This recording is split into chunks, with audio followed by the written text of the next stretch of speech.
Hi everyone, welcome back to Reddit Family Secrets. I'm glad you're here. I'd love to know your thoughts about this story and what you think about the characters and their decisions. Share your thoughts in the comments. Sit back and enjoy the story.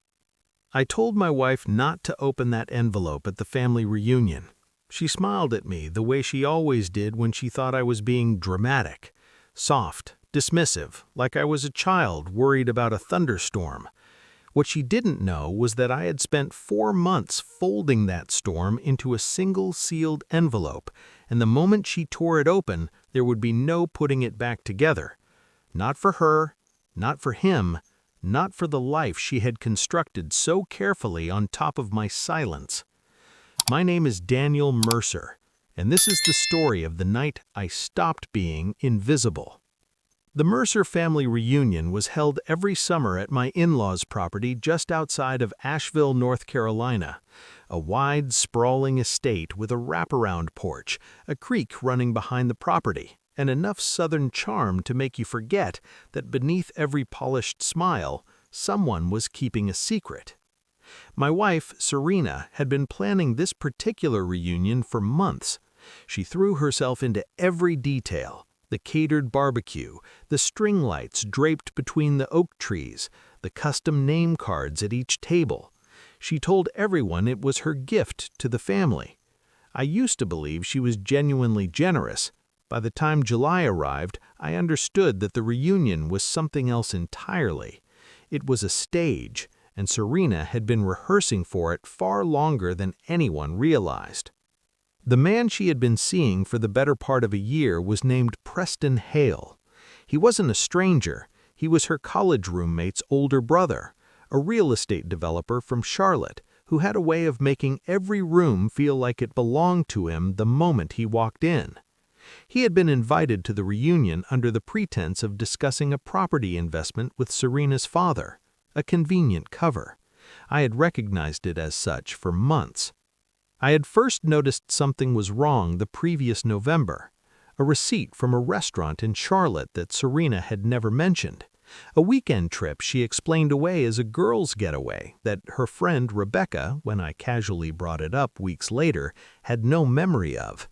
There were phone calls she took in the garage with the door shut, perfume on a scarf that wasn't the brand she wore.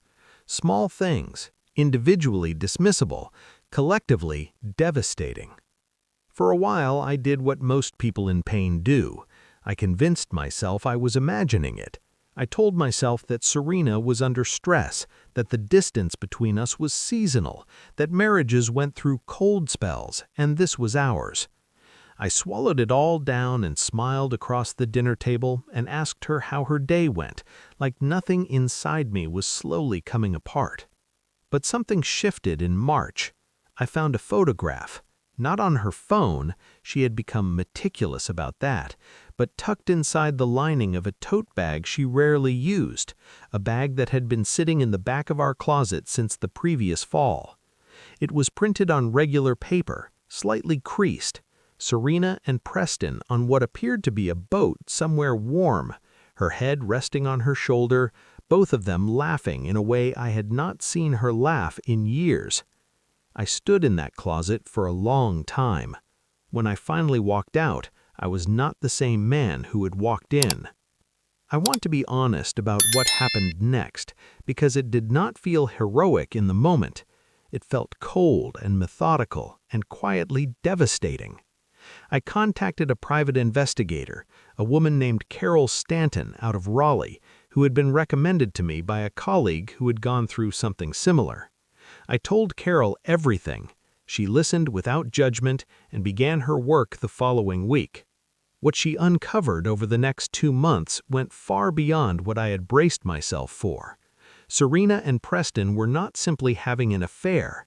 They had been using Preston's development company as a vehicle to quietly redirect funds from a charitable foundation that Serena co-managed, a foundation established in memory of her late grandmother, funded by donations from family members and community supporters across western North Carolina. The foundation was meant to provide college scholarships for first-generation students in the region. It had been running for 6 years and was considered one of the most reputable small foundations in the area. Over the course of 14 months, Serena and Preston had diverted just over $240,000 into a shell account that fed into a personal investment portfolio registered under a name that wasn't quite either of theirs but close enough that the paper trail was unmistakable once you knew where to look. Carol laid the documents on my kitchen table on a Thursday evening in June. I remember the way the light fell across the papers. I remember thinking how ordinary everything looked, just pages, just numbers, and how extraordinary the destruction behind them truly was. I spent 2 evenings reviewing everything with a forensic accountant. Then I made copies, 3 sets, one for the Foundation's Board of Directors, one for the North Carolina Attorney General's Charitable Fraud Division, which I had already been in quiet contact with, and one sealed inside a white envelope with no name on the front, which I placed in my jacket pocket and carried with me to Asheville. The evening of the reunion was warm and golden the way summer evenings in the mountains can be. Fireflies rising from the grass, the smell of hickory smoke drifting from the smokers on the far side of the yard, children chasing each other between the long wooden tables, while the adults stood in clusters, glasses in hand, performing the comfortable theater of family togetherness. Serena moved through it all like she was born for it. She refilled drinks, kissed cheeks, laughed loudly at her father's old stories. She wore a white sundress with small blue flowers, and her hair pinned back the way I had always loved. She looked to every person at that reunion like a devoted wife, a cherished daughter, a woman of deep community standing. Preston arrived around 7:30, welcomed by her father with a handshake and a cold beer, seated near the end of the long family table as though he had always belonged there. I watched him from the porch, my hand resting in my jacket pocket, fingers brushing the edge of the envelope. Serena found me around 8. She slipped up beside me with a glass of sweet tea and said with that practiced warmth that used to make me feel safe, "Daniel, you've been quiet all evening. Is everything okay?" "Everything's fine. I just need something you to look at before the night is over." She tilted her head, not quite curious, not quite alarmed. "What is it?" I reached into my pocket and held her the envelope. "Take it, but I'm asking you, don't open it here, not tonight. Take it home, read it alone, and then we'll talk." She looked at the envelope. Something moved behind her eyes, something she recognized maybe, even without knowing what was inside, a flicker of an instinct that something was wrong. And then she smiled. "Daniel," she said softly, the way you speak to someone you've decided is being unreasonable, "you're being strange. What is this?" "Please," I said quietly, "not here." She took the envelope from my hand. For one long moment, I thought she might actually listen. She turned it over, looked at the blank front, pressed her thumb along the sealed edge. Then she opened it. I had anticipated this possibility. I had arranged for it. As Serena unfolded the first page in the soft string light glow, I had already stepped away toward the house, where Carol Stanton stood just inside the screen door. Beside her was a representative from the Foundation's Board of Directors, a man named Gerald Whittemore, who had driven from Charlotte specifically for this evening, after I briefed him 3 days prior. And just at the edge of the driveway, parked discreetly out of view of the main yard, was a car carrying 2 investigators from the Attorney General's office, who had agreed to be present once I confirmed the documents had been acknowledged by the accused party. I had not planned a spectacle. I want to be clear about that. I had not wanted a scene at a family reunion. I had offered Serena a private exit, an opportunity to face what she had done without an audience. She chose differently. Because when the first page fully unfolded in her hands, she did not go pale and quiet. She spun toward me across the yard with an expression I had never seen on her face before. Not guilt, but fury, raw and sudden, as though I were the one who had done something wrong. "Where did you get this?" she hissed, loud enough that the closest cluster of relatives turned. "Serena, where did you get these?" Her voice climbed. The yard began to still. Her mother turned from the dessert table. Her father set down his glass. Preston looked up from the far end of the long table, and I watched the color drain from his face as he saw what was in her hands. "Serena, lower your voice," I said, still calm, a calm that surprised even me. "We can handle this quietly." She threw the papers onto the table. "You went through my private accounts," she said. "You hired someone to spy on me. You have no right." "Those accounts," I said, "belong to a scholarship foundation. They belong to 47 students who applied this year and will not receive funding because the money is gone." The yard was silent now. Every head had turned. The children had stopped running.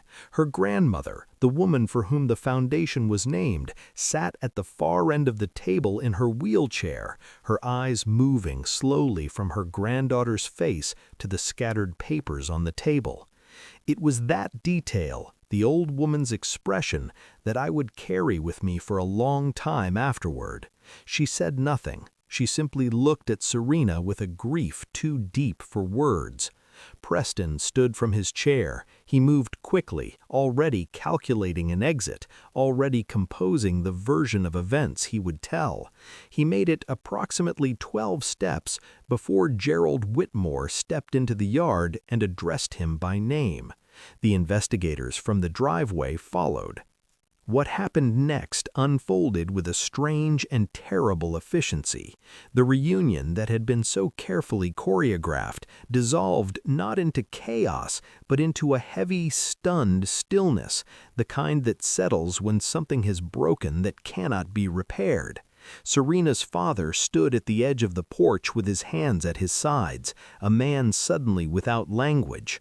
Her mother had begun to cry silently into a paper napkin. The relatives closest to the table had pulled back instinctively, creating a wide, uncomfortable space around Serena as though proximity itself had become dangerous. Serena did not beg. That surprised me. I had half expected the tears, the apologies, the desperate reframing she had always been skilled at. Instead, she straightened, lifted her chin, and looked at me with something I could only describe as hatred, the kind that is born from being caught, not from being wronged. "You planned all of this," she said quietly. "You've been waiting. I gave you an exit. You didn't take it." She said nothing else. The investigators spoke with both her and Preston separately for over an hour. Gerald Whitmore collected the original copies I had prepared and made calls from the far side of the yard. Preston, to no one's great surprise, began speaking first and fastest, the particular reflex of a man who has always believed that talking his way through a situation is a skill, not a liability. I sat on the porch steps and watched the fireflies and drank a glass of water and felt something I had not felt in so long that I had almost forgotten it was possible. Still. I drove back to our house in Asheville alone that night. The house felt different when I walked in, smaller, quieter, like a space that had already begun to understand it was being vacated. I went through the rooms slowly, not packing, just looking, taking inventory of the life we had built and where it had gone wrong and who I had been while it happened. I was not blameless. No one who spends a year convincing themselves they're imagining things is entirely blameless. I had chosen comfort over clarity for longer than I should have. I had smoothed over things, made excuses, turned away from doors I wasn't ready to open. That is something I have had to sit with honestly. But what Serena had built in the shadow of our marriage, the fraud, the systematic theft from a fund that bore her grandmother's name, the casual willingness to use the goodness of the people around her as raw material for her own ambitions, that was not something I had caused. It was something she had carried in long before I ever entered the picture, waiting for the right conditions to surface. The legal proceedings that followed were, as these things tend to be, slow and unglamorous. Serena and Preston were each charged with charitable fraud and financial misappropriation. The investigation widened. Additional accounts were discovered. The final figure, when everything had been traced, was closer to $300,000. The foundation suspended operations, though a coalition of community donors later reorganized it under new oversight and restored partial scholarship funding by the following spring. The divorce was finalized 7 months after the reunion. I moved to a small house in Brevard, about 40 minutes west of Asheville, the kind of mountain town where people wave at you from their porches and the pace of everything is slightly slower than the rest of the world. I took very little from the house we had shared: some books, my tools, a cast-iron skillet my grandfather had left me. I started running again, something I had given up years before without ever quite understanding why. I started sleeping through the night. I won't tell you the rest is easy. Rebuilding a life after the version of it you trusted turns out to be something else. That takes time, and it takes honesty, and it takes a willingness to sit with discomfort without flinching from it.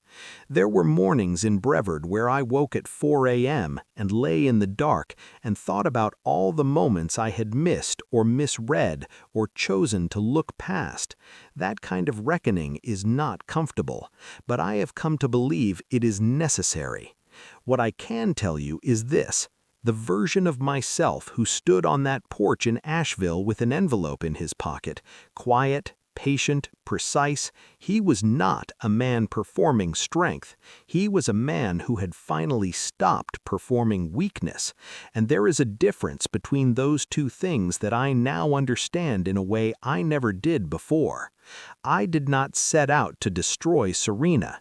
I set out to stop something harmful from continuing. I set out to protect students who had applied in good faith to a foundation that was supposed to change their lives, to protect donors who had given money in memory of a woman they loved, to protect the version of myself that still believed integrity was worth something even when no one was watching. Serena had laughed at me the night of the reunion when I asked her to wait. She had assumed, as she had always assumed, that my patience was weakness, that my silence was surrender. She had mistaken my stillness for ignorance. What she could not have known, what I had not fully known myself that summer, was that the quietest people in the room are sometimes the ones who have already decided exactly what they are going to do. The last I heard, the plea agreement had been finalized: community service, restitution payments, and a suspended sentence, the kind of outcome that legal realities sometimes produce, which is not always the same as justice, but is something. Preston cooperated fully. He was always going to cooperate fully. And Serena, from what I understand, moved back to her parents' home in the early months after the ruling, which carries its own kind of weight when you consider that she now faces her grandmother in a family home funded in part by a foundation she dismantled. I think about that sometimes, not with satisfaction, with something quieter, something closer to sorrow, for the person she might have been if she had made different choices, and for the person I was while I was still pretending not to see them. But I live in a small house in the mountains now. There's a trail behind the property that leads up to a ridge where, on clear mornings, you can see 4 counties in every direction. I go up there some mornings before the town wakes up, with a thermos of coffee and nothing to prove to anyone. The view is honest, the air is clean, and I am, for the first time in a very long time, exactly who I want to be. If this story resonated with you, please leave a comment below and subscribe to Reddit Family Secrets for new stories every week. All stories on this channel are fictional and created for entertainment purposes. Take care of yourselves, and remember, your silence is never as invisible as other people assume.